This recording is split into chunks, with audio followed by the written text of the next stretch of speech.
ఇక కేంద్ర దర్యాప్తు సంస్థలు బీజేపీ చేతిలో కీలుబొమ్మల్లా మారాయన్నారు ప్రముఖ ఇన్వెస్టిగేటివ్ జర్నలిస్ట్ వినీత్ నారాయణ్. రాజకీయ ప్రత్యర్థులపైకి సీబీఐ ఈడీలను ఉసిగొలుపుతున్నారని మండిపడ్డారు. అవినీతికి పాల్పడుతున్న బీజేపీ నేతలపై ఎందుకు దర్యాప్తు జరగడం లేదని కేంద్రాన్ని ప్రశ్నించారు. మరోవైపు తెలంగాణ అభివృద్ధి పథకాలను జర్నలిస్ట్ వినీత్ నారాయణ్ ప్రత్యేకంగా ప్రశంసించారు. ప్రజల్లో కేసీఆర్కు మంచి పేరుందని తెలిపారు. ముఖ్యమంత్రి కేసీఆర్ కొనసాగిస్తున్న మోడల్ దేశానికి అవసరమంటున్న ఇన్వెస్టిగేటివ్ జర్నలిస్ట్ వినీత్ నారాయణ్తో మా ప్రతినిధి సూరజ్ ఫేస్ టు ఫేస్. ప్రభుత్వ వ్యవస్థలతో పోరాటం అంటే ఆషామాషి వ్యవహారం కాదు. అలాంటిది ఏకంగా 115 మంది రాజకీయ నాయకులు కావచ్చు, ముఖ్యమంత్రులు కావచ్చు, ఇతరత్ర బ్యూరోక్రాట్స్ కావచ్చు, వీళ్ళందరిపైన ఛార్జ్ షీట్లు వేయించిన ఘనత వినీత్ నారాయణ్ గారిది. ఆయనతో పాటుగా మనం ఇవాళ ఉన్నాము. మరికొంత సమాచారాన్ని మనం ఆయన అడిగి తెలుసుకుందాం. Sir, what is your experience about government agencies and particularly the constitutional agencies with which you fought earlier? You see, every journalist tries to find fault with the system.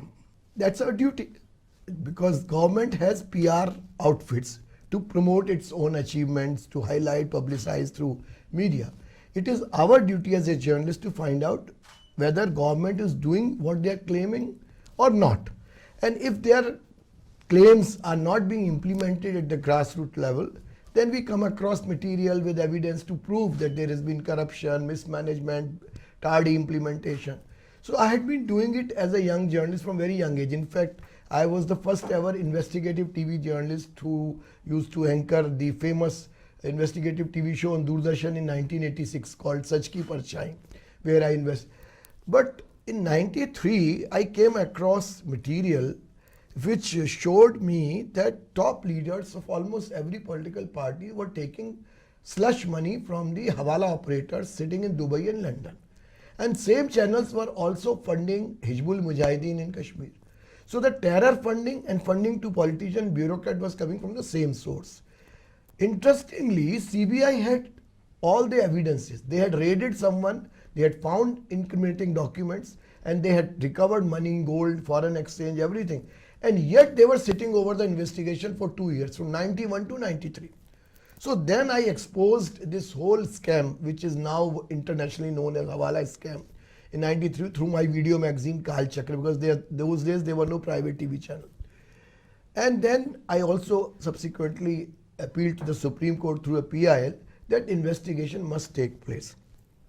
Now, having given this background, I will tell you that my assessment is that CBI has been a burial ground of corruption. It is not an agency to investigate corruption. And this statement I made 30 years ago, and I'm making it again after 30 years. It was during Mrs. Gandhi's time that CBI was taken back from the Home Ministry to the Prime Minister's charge. And ever since then, it has been regularly misused by the government of this center to fix their political opponents, armed twisting, harassment. For example, you see now, 8 years have passed ever since the NDA government, or let's say Modi government, is in power. Have you heard any BJP leader been raided, charge sheeted, sent to jail for corruption? But does that mean that BJP politicians in states like Maharashtra or Madhya Pradesh or UP or other states, wherever are they not indulging, Karnataka, are they not indulging in corruption? Is there no corruption in BJP government in the center? There is corruption the way it is there everywhere. In some states it's more than normal, but not a single case has been caught by CBI. So CBI has always been misused like it is being misused now. You see all these 8 years, who are the people who are being harassed by CBI? Political opponents. And that too when the election is nearing. They will go and raid to intimidate you, to terrorize you, so that you lie low and the BJP can win. So this is a naked dance which is going on. It was not so obvious and so naked earlier. It has become more naked now.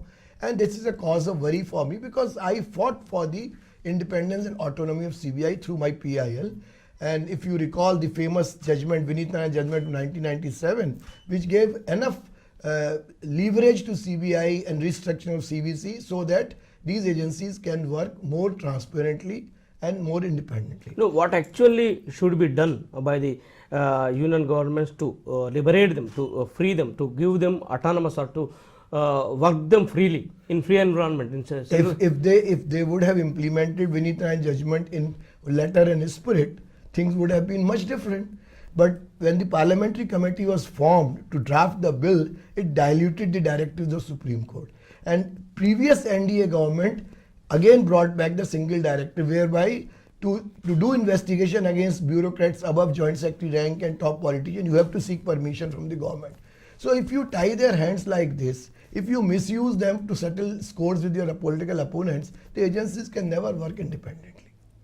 Sir, you are saying that BJP leaders are not far away from the corruption, whereas BJP-led India government is claiming that they are honest and they are innocents, and alleging that the other opposite parties are indulging in corruption kind of these things. How do you react on such kind of allegations and such kind of claims by BJP side? Very simple.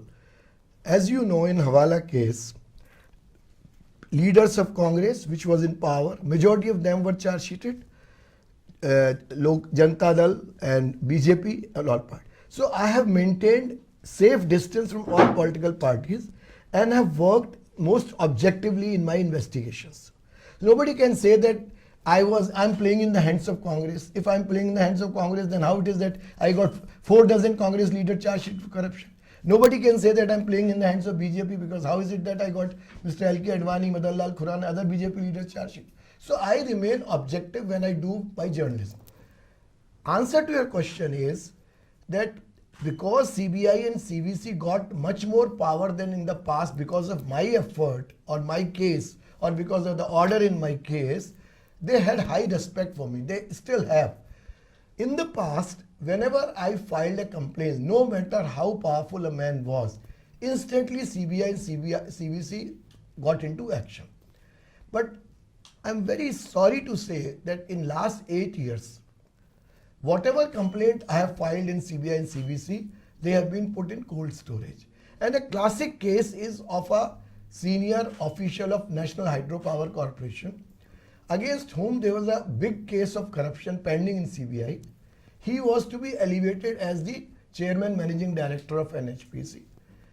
My office investigated, got a lot of material, and we filed complaint with CBC, CBI. I personally met director CBI and CVC and told them not to clear his name for appointment. Unfortunately, it was cleared. Subsequently, I met the principal secretary of the Prime Minister in the party and I told him, by mistake, these people have done this, make sure that he is not appointed because he has a corrupt track record. He was appointed. And after appointment, he has indulged in massive corruption of which we have evidence. But there is nobody willing to listen. This is not a case in isolation.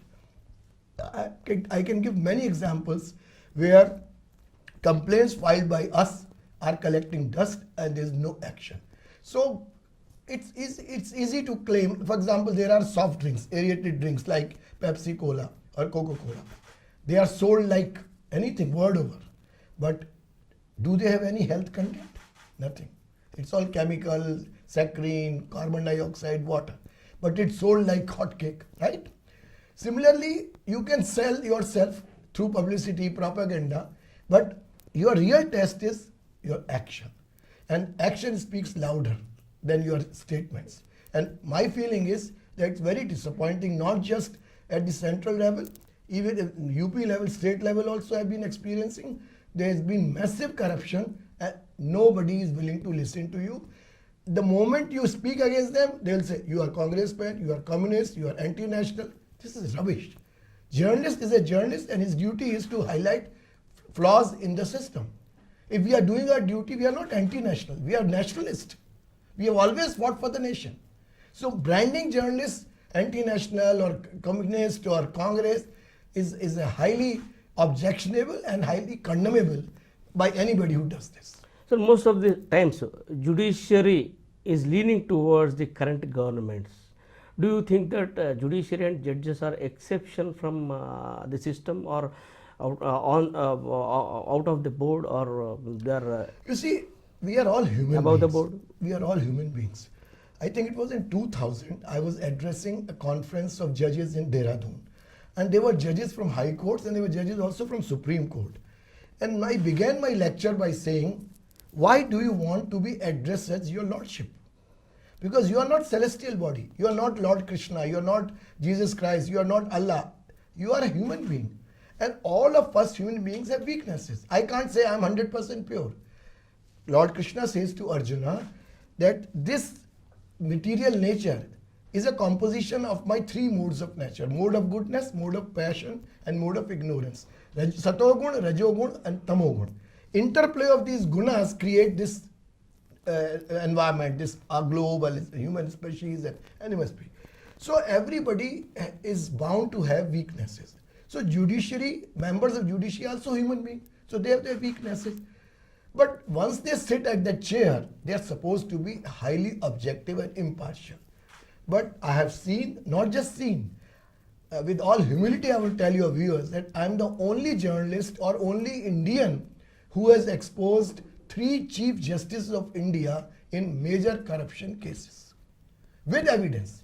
And I had to suffer because of that.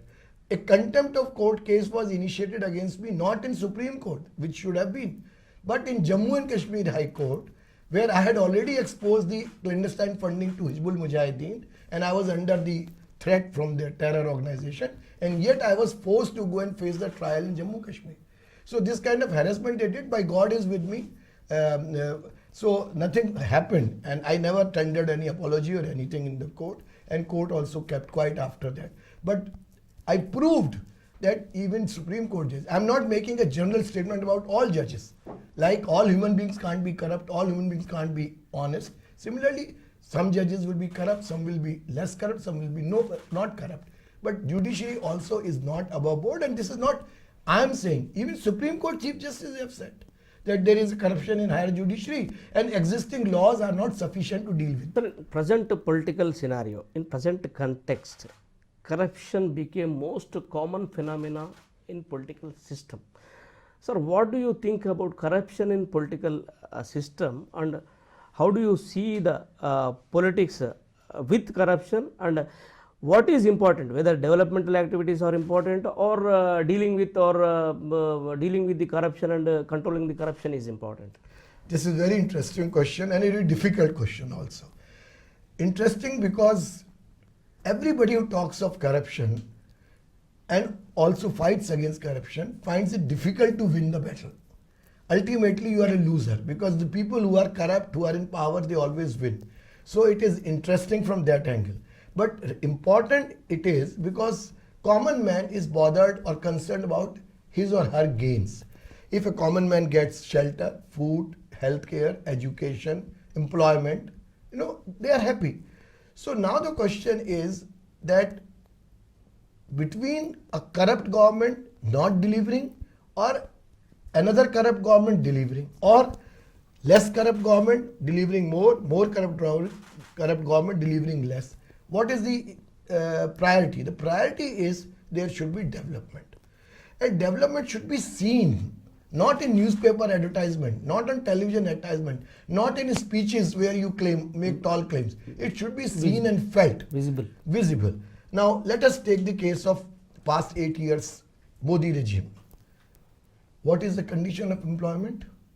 It is lowest in last 40 years. What is the dollar rupee conversion rate? Highest.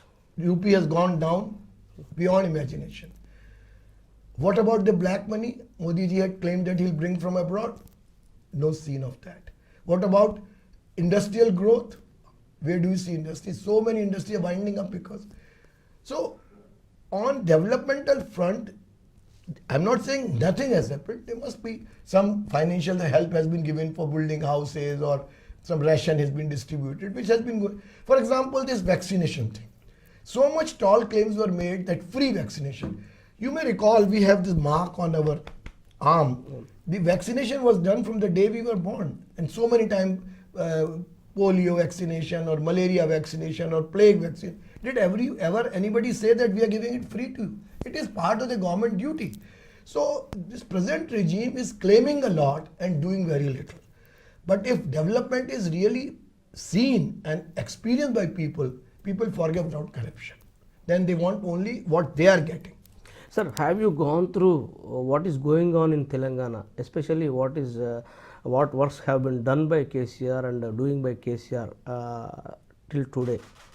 How do you opine? What is your opinion on KCR's developmental and welfare activities simultaneously undertaken by him? To tell you frankly, before February 2022, I had no clue of Telangana's development or even Mr. KCR. I knew him as a political leader, chief minister, all right, like everybody knows, but nothing particular. In February, I keep coming. I have lots of friends in Hyderabad and Andhra Pradesh and Telangana. So I came for the unveiling of Ramanujacharya statue in Hyderabad, Shamshabad. And there, lot of people praise KCR. And they told me, you must see what he has done for irrigation or for farmers or for health or for education and even for industrial growth. So I said, right now I don't have time because my flight is booked, so I have to go back. But definitely I'd like to meet him. As a journalist, I was curious. So I went and met the chief secretary there, but I was told that Mr. KCR was not in town. He had gone somewhere. Kakinada. So I came back. Few months later, again I happened to be in Hyderabad, July, and then I met KCR. First thing, he showed me a film which is being shown on NDTV channel. There's Telangana, about Telangana. And in that film, what attracted me most was the Yadagiri Gitta temple. Because I'm a devotee of Lord Krishna. I belong to Vrindavan, this city of Krishna, and I'm doing a lot of heritage conservation for last 20 years to restore Lord Krishna's heritage sites.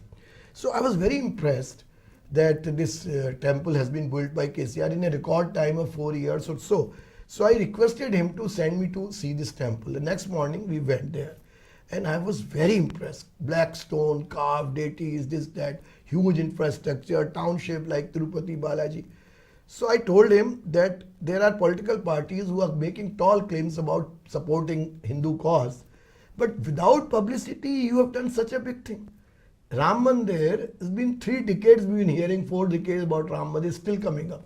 And you did such a wonderful thing and nobody in North India knows. We never heard of this. So, with all his humility, he didn't say anything, but I was very impressed. Then he said, I want you to see my irrigation and agriculture initiatives also. So, we went to see that. And it's been practiced in India from Nehru's days that journalists are taken around by the government of the day to show what they have done. So he showed. I was impressed, but then I'm an investigative journalist, so I don't go by face value.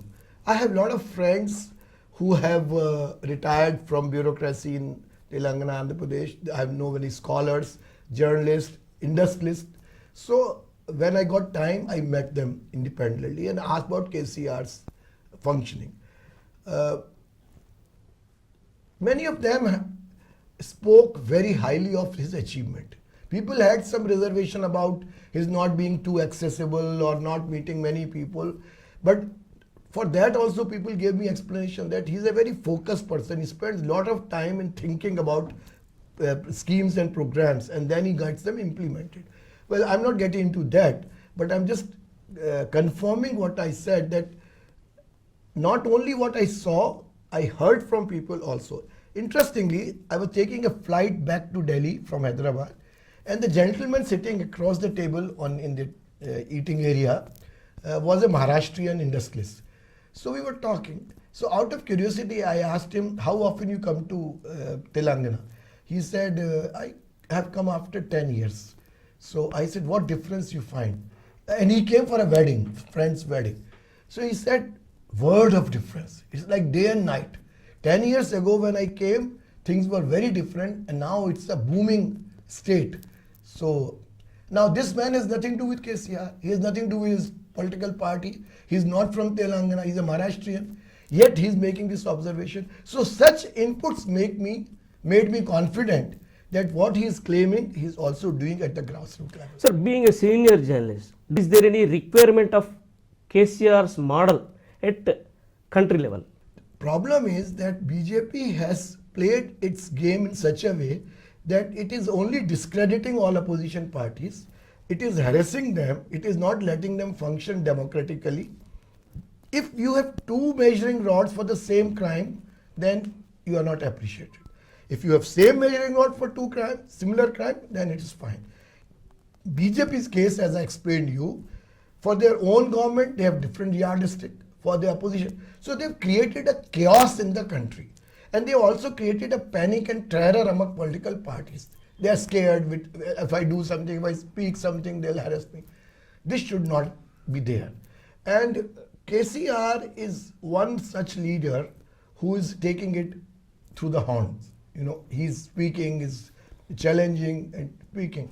So such person can become a rallying point, but it all depends on regional leadership, how they want to collaborate. I have not dwelt much in this subject. I have not given deep thought to it. It's a need to have a powerful opposition which can fight BJP. Who wins or who loses is in the hands of voters or Almighty. But definitely there is a need of a very powerful opposition so that the anarchy which is continuing does not lead to dictatorship.